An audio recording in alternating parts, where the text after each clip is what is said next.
री root canal हो जाएगी, अभी कुछ पता नहीं चलेगा, आप भी खुश, आपका डेंटिस्ट भी खुश। But hi friends, welcome back to my channel Cementum Dental Care. मैं आपका होस्ट डॉक्टर उत्सव शर्मा अपने चैनल पर स्वागत करता हूं। मैं पेशे से एक एंडोडोंटिस्ट हूं और साथ में यूट्यूब कंटेंट क्रिएटर भी हूं। As promised in the last video, आज हम बात करने वाले हैं risk factors associated with re root canal treatment. Without wasting any time, let's dive into it. सबसे पहला रिस्क है प्रेजेंस ऑफ परसिस्टेंट इन्फेक्शन। देखिए होता क्या है, रूट कैनाल पहली बार करवाया, ठीक नहीं हुआ तो हम री रूट कैनाल की तरफ बढ़ जाते हैं, ठीक है। लेकिन होता यह है कि री रूट कैनाल करते टाइम अगर इंफेक्शन रह गया, दोबारा सेकंड टाइम भी इंफेक्शन रह गया, ठीक से नहीं हुआ, री रूट कैनाल तो कर दिया, लेकिन अगर जो इंफेक्शन पूरी तरीके से साफ नहीं हुआ, चाहे वो जड़ों में हो, चाहे वो फर्केशन एरिया के आसपास हो, कोई परफोरेशन हो, उस वजह से कोई इंफेक्शन हो, कोई ग्रैनुलोमा हो, कोई सिस्ट हो, कोई अन्य पेरियापाइकल पैथोलॉजी हो, अगर ये सब ठीक नहीं किया गया तो होता यह है कि आसपास के जो दांत हैं, जो मसूड़े हैं, वो भी अंदर ही अंदर खराब होने लगते हैं। ऊपर से हमें देखने में नहीं पता चलता।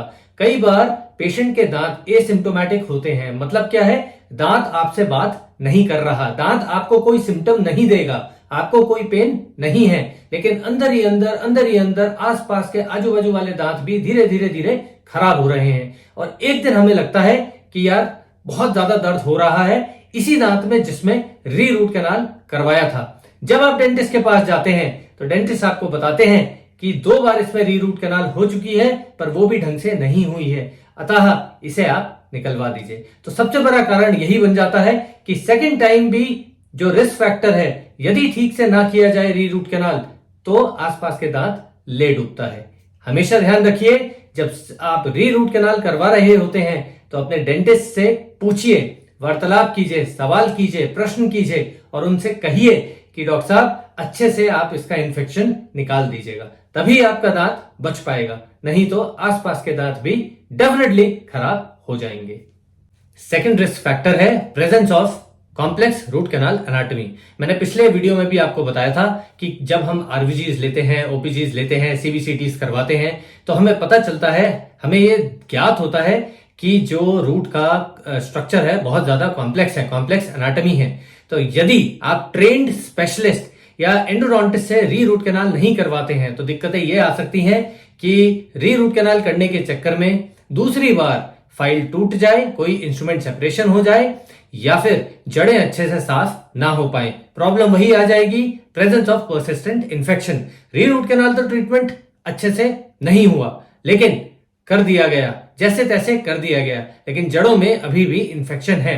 अगेन आपको पता नहीं चलेगा, अंदर ही अंदर दांत खराब होता रहेगा और कुछ टाइम बाद जब पूरी तरीके से दांत सड़ जाएगा और आपके दर्द होगा, तब आपको समझ में आएगा कि री रूट कैनाल ठीक नहीं हुआ था।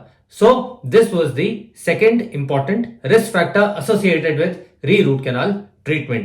इसलिए हमेशा अपना री-रूट कैनाल या रूट कैनाल एक एंडोडोंटिस्ट से ही करवाइए। नेक्स्ट बात करते हैं वीकेंड टूथ स्ट्रक्चर की। देखिए फर्स्ट टाइम आपने रूट कैनाल करवाया, वो ठीक नहीं हुआ, जैसे तैसे करने की कोशिश की गई, उस चक्कर में जो साउंड टूथ स्ट्रक्चर था, रिमेनिंग टूथ स्ट्रक्चर था, नेचुरल स्ट्रक्चर, वो थोड़ा थोड़ा खराब हो गया। अब जब सेकंड टाइम उस पर रूट कैनाल करते हैं, यानी रीट्रीटमेंट करते हैं, री रूट कैनाल कर रहे होते हैं, तो नेचुरल सी बात है थोड़ा बहुत स्ट्रक्चर और खराब होता है।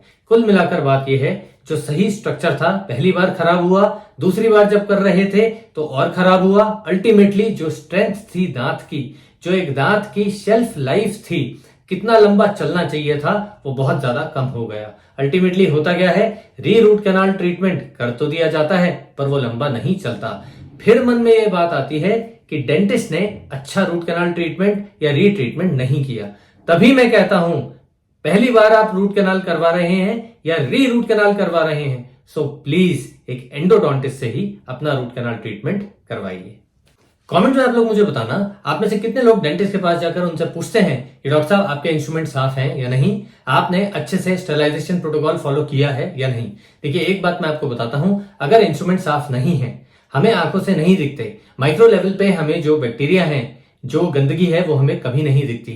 अगर गंदे संदे इंस्ट्रूमेंट्स री रूट कैनाल करने के टाइम पर यूज किए जाते हैं, देखिए एक तो दांत में ऑलरेडी इंफेक्शन है और हम इंस्ट्रूमेंट्स के थ्रू उनमें और इंफेक्शन फैला रहे हैं। राइट, रूट्स के अंदर। तो होगा क्या, री रूट कैनाल हो जाएगी, अभी कुछ पता नहीं चलेगा, आप भी खुश, आपका डेंटिस्ट भी खुश। बट कुछ टाइम बाद आपको यह समझ में आएगा, जब आपके दांत में दर्द होगा, उस वाले दांत में भी दर्द होगा, आजू बाजू वाले दांतों में दर्द होगा, वसूड़ों से खून आने लगेगा, वहां पे पिंपल फॉर्मेशन हो जाएगी जिसे हम साइनस ड्रेनेज कहते हैं, बहुत ज्यादा दर्द होने लगेगा, चबाने में भी दर्द होगा, बिना चबाने में भी दर्द होगा, बहुत सारी कंडीशन सामने निकल कर आएंगी। ना आपको समझ में आएगा, ना आपके डेंटिस्ट को समझ में आएगा। तो कारण यही है कि स्टरलाइजेशन प्रोटोकॉल ठीक से फॉलो नहीं किया गया था। सो प्लीज, जब भी नेक्स्ट टाइम आप डेंटिस्ट के पास जाते हैं, चाहे वो रूट कैनाल ट्रीटमेंट के लिए जाएं, री रूट कैनाल ट्रीटमेंट के लिए जाएं या किसी भी ट्रीटमेंट के लिए जाएं, सो प्लीज एक बार आप अपने डेंटिस्ट से जरूर पूछिए, डॉक्टर साहब, आर योर इंस्ट्रूमेंट स्टरलाइज्ड? क्या आपके इंस्ट्रूमेंट्स साफ हैं या नहीं? अगर नहीं है सो प्लीज ट्रीटमेंट बिल्कुल नहीं करवाइए। नेक्स्ट हम बात करते हैं मिस्ड इंफॉर्मेशन की या इम्प्रॉपर डायग्नोसिस की। देखिए, कई बार ये होता है, आप डेंटिस्ट के पास जाते हैं, आप कहते हैं मुझे इस दांत में तकलीफ है या दर्द है, डेंटिस्ट देखता है, ठीक है, वो आपको बताते हैं कि आपका री रूट कैनाल ट्रीटमेंट होना है। But at the same time कई बार यह होता है कि जिस दांत में आपका री रूट कैनाल ट्रीटमेंट होना होता है, प्रॉब्लम वहां है ही नहीं, दर्द आपको उस दांत में आ तो रहा है पर उस दांत की वजह से नहीं आ रहा है। दांत में, उसी दांत में दर्द जो आ रहा है वो आपके या तो पीछे वाले दांत से आ रहा है या आगे वाले दांत से आ रहा है।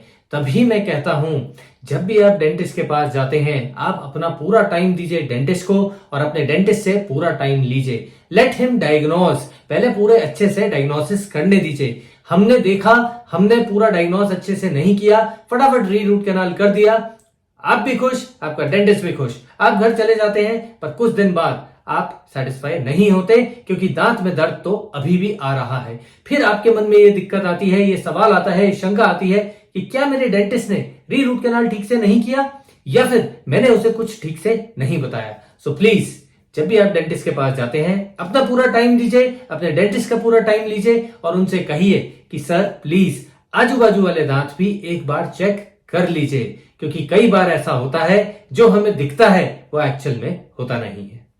नेक्स्ट आता है ओरल हाइजीन, मतलब पुअर ओरल हाइजीन। देखिए, होता क्या है, हम डेंटिस्ट के पास जाते हैं, हम उन्हें कहते हैं डॉक्टर साहब मेरे इस दांत में प्रॉब्लम है, री रूट कैनाल करवाना है, पहला वाला ठीक नहीं हुआ है, ठीक है, लेकिन आसपास के दांत भी खराब हैं। आपका डेंटिस्ट आपको कहता है कि प्लीज आपका ये दांत तो खराब ही है, आजू बाजू वाले दांत भी खराब हैं, हम उसको ठीक कर देते हैं। और आप कहते हैं नहीं, मुझे और कुछ नहीं कराना, मेरे अभी किसी भी दांत में दर्द नहीं है, बाकी सब ठीक है, बस इस वाले दांत को ठीक कर दीजिए।